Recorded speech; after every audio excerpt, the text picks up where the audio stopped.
Bonjour, ne faites pas de projet, on ne sait jamais. Voici les titres. États-Unis, bêtise est un mot valise. Belgique, la chute du cyclisme belge. France, l'affaire Pellico, qui est la vraie perverse?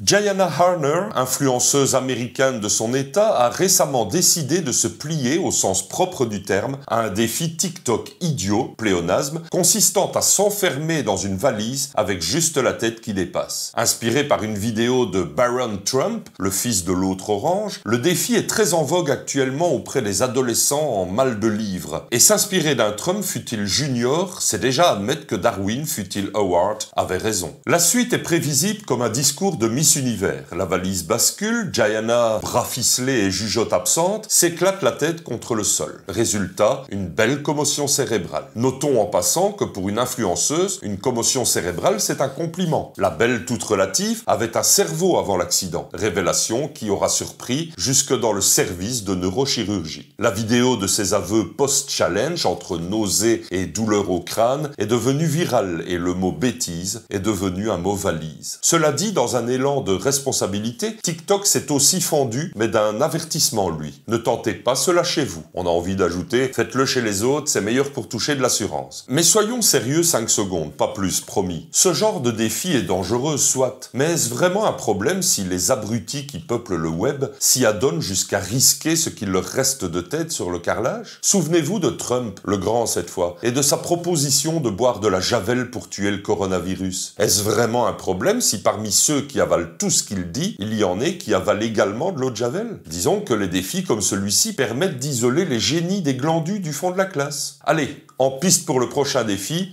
on essaye de voler cette fois.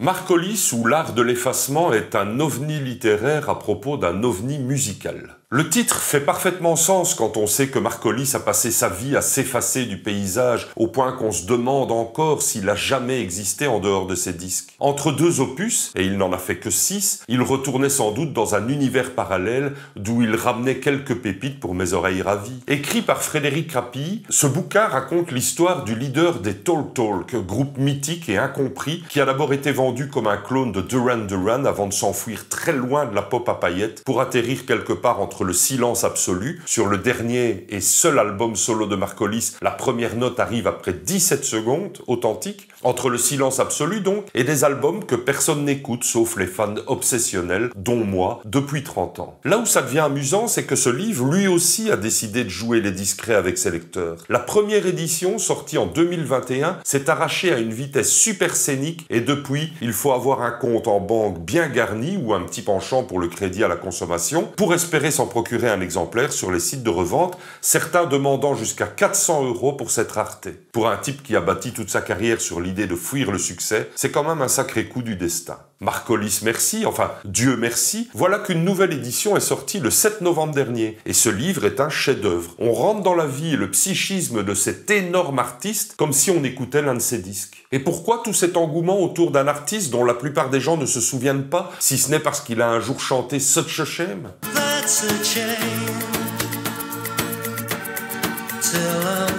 Eh bien parce que Marcolis, c'est le gars qui a signé la bande-son des années 80 à lui tout seul. Mieux, il a signé la bande-son de ma jeunesse. Ce groupe, ce type, je les aime d'amour. S'il fallait qu'on personnifie un jour les années 80, moi je vote pour dire que c'est Marcolis. Il a inventé la pop-rock teintée de musique contemporaine, le tout avec un esprit punk du plus bel effet, c'est-à-dire un esprit libre, sans compromis. Il a tout inventé d'ailleurs. Je suis certain que 90% de la pop actuelle lui disent merci. Il a cassé les rythmes, remplacé la guitare basse par du piano sur Life's What You Make It par exemple.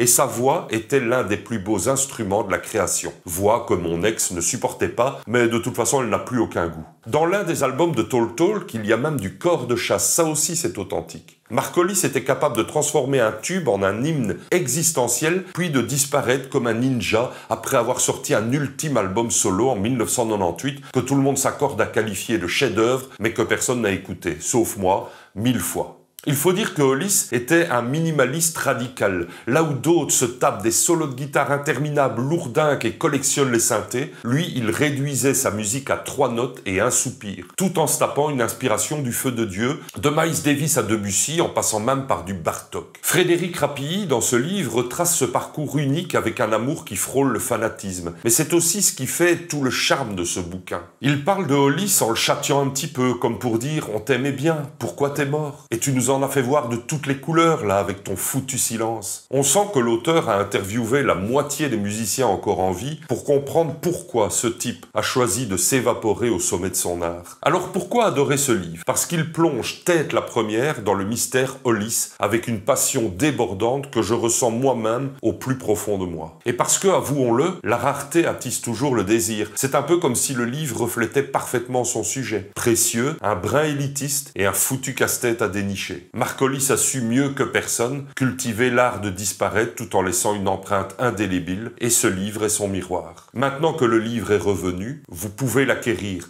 vous devez l'acquérir, le lire et l'aimer.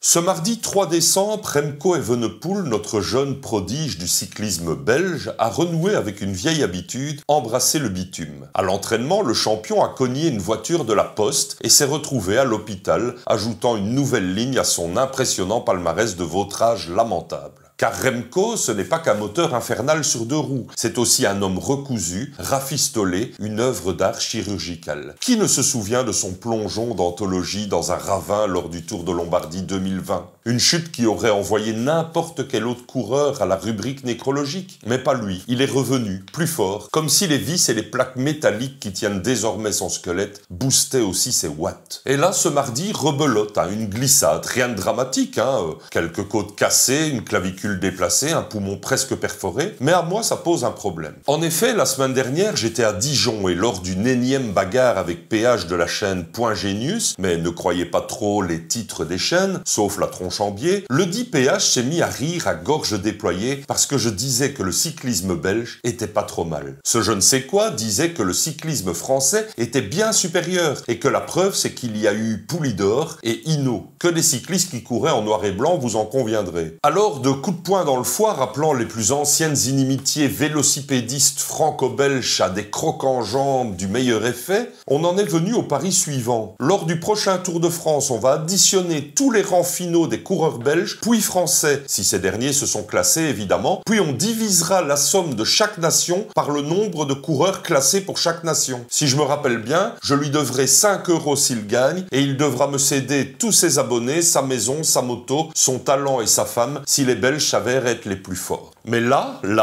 je pense que je ne suis plus le favori. Remco Evenepoel est tombé une fois de plus, purée. Comment il a fait son compte?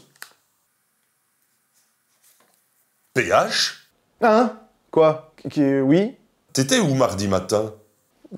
Comme tous les mardis matins, chez mon agent de probation. De probation?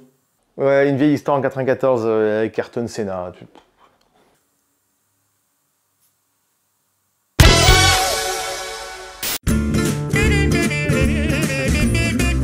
Donnez-moi une suite au Ritz, je n'en veux pas. L'affaire Pellico, dont on bouffe du compte-rendu depuis la rentrée scolaire, est une affaire tout à fait spéciale. Et la preuve, c'est qu'on bouffe du compte-rendu depuis la rentrée scolaire. Pour rappel, Dominique Pellico, une espèce de papy grotesque, robinet derrière la nuque, appareil photo allumé dans le cabas, aurait méthodiquement endormi son épouse Gisèle, et même pas par le truchement d'une émission de téléachat, pourtant nettement plus appropriée à l'âge des participants de ce passionnant fait divers. Il a fait ça avec des drogues, afin qu'une bande de gras du rire et du bide puisse vivre son film porno à ses dépens. Aux dépens de la pauvre femme, donc devenue sainte par la suite, alléluia, hosanna, notre Père qui êtes aux pieux et tout ça. Plongée dans un sommeil artificiel, Gisèle Pellico aurait été victime d'agressions sexuelles répétées, et pas seulement par son mari, mais par une véritable cohorte de joyeuderies invités à participer à ces orgies que même moi qui suis libertin depuis que je suis en âge de ne plus être innocent, aurais rejeté avec force. Cerise sur le gâteau, Pellico aurait tout filmé parce qu'apparemment, dans son milieu, il ne suffit pas d'être une raclure de bidet. Encore faut-il en garder le souvenir, sans doute pour montrer un jour à ses petits-enfants, au coin du feu,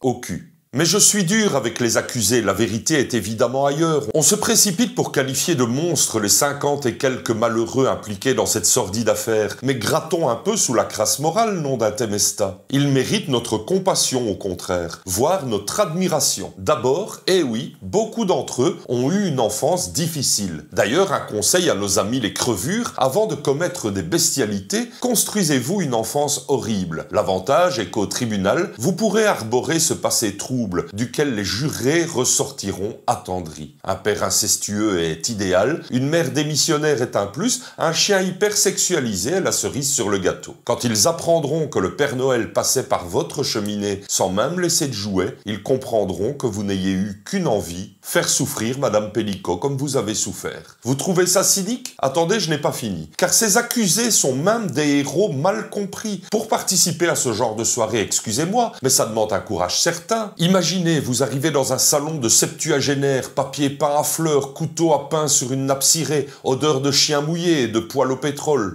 Je dis ça sans savoir, hein. Je sais pas si leur intérieur était comme ça. Je sais qu'il leur manque des accusés qui n'ont pas été identifiés, mais bon, hein. Alors vous arrivez dans ce salon habité par un mec qui bande et par une femme qui dort. Eh bien, je sais pas vous, mais moi, non. Au contraire, j'aime bien les hommes qui ne s'excitent pas à me regarder et des femmes éveillées, voilà. Chacun son truc. Et donc, il en faut du courage pour se dire « Bon, bah, un trou c'est un trou, hein, j'y vais ». Alors qui sommes-nous pour juger? Et en tout cas ces pauvres accusés qui n'auront du coup plus le bonheur de se servir de leurs attributs masculins si on les envoie en prison. Sauf peut-être dans les douches, mais c'est pas la même chose. Avoir mal, ça fait nettement plus mal que de faire mal. Et puis le véritable monstre dans cette affaire, la vraie perverse, c'est l'hydre médiatique, si vous voulez mon avis, qui a transformé cette affaire en un feuilleton où la moindre nuance est bannie. À petits coups de « ça pourrait être votre voisin, votre frère, votre père », la société, féministe à cheveux bleus en tête, est d'accord pour dire que c'est l'homme le problème, que la culture du viol est désormais avérée, que tout être masculin et de préférence blanc cisgenre est un violeur en puissance, et qu'il faut pendre par les couilles les accusés, les lyncher, et avec eux tout le monde. Pire, on devine que les juges qui auront fait preuve éventuellement de discernement lors du verdict, seront accusés de complicité. Les calicots exigent 20 ans pour tout le monde, non négociable, et ce n'est pas de mal la veille qu'un homme aura encore le courage de dire à sa femme qu'il est attiré par le libertinage. Alors le seul verdict que j'ai à faire tomber, c'est « soyez gentils, fermez-la ». Les violeurs sont peut-être tous des gens ordinaires, mais les gens ordinaires ne sont pas tous des violeurs. Il s'en passe des choses dans ma chaîne de vie, en voici un aperçu. Ce lundi 9 décembre, je serai donc le gagnant des jeux de 21h chez Defecator. Venez tous, nombreux tous. Le dimanche 29 décembre à 20h, je ferai mon premier live sur YouTube à propos de Claude Alexis, qui une fois de plus a prédit tout et n'importe quoi dans son livre « Que se passera-t-il en 2024 ?» Venez rire à gorge déployée. Et puis, mon almanach est toujours en vente sur www.gontranh.be. Et comme en Belgique, c'est la Saint-Nicolas, bénéficiez cette semaine de 20% de réduction sur tout le site en utilisant le code qui s'inscrit ici et qui se trouve aussi en description. Attention, offre valable jusqu'au dimanche 15 décembre. Faites plaisir à vos proches qui en ont marre des chocolats. Rendez-les intelligents plutôt que gros avec des problèmes de foie. Offrez-leur, offrez-vous 365 jours de bonheur et d'esprit. Et tant que j'y suis, n'oubliez pas de m'envoyer vos 2 photos, l'une avec l'almanach devant votre visage et l'autre de votre visage sans l'almanach. Mesdames, il me manque des visages féminins, alors n'hésitez pas. Allez, on continue.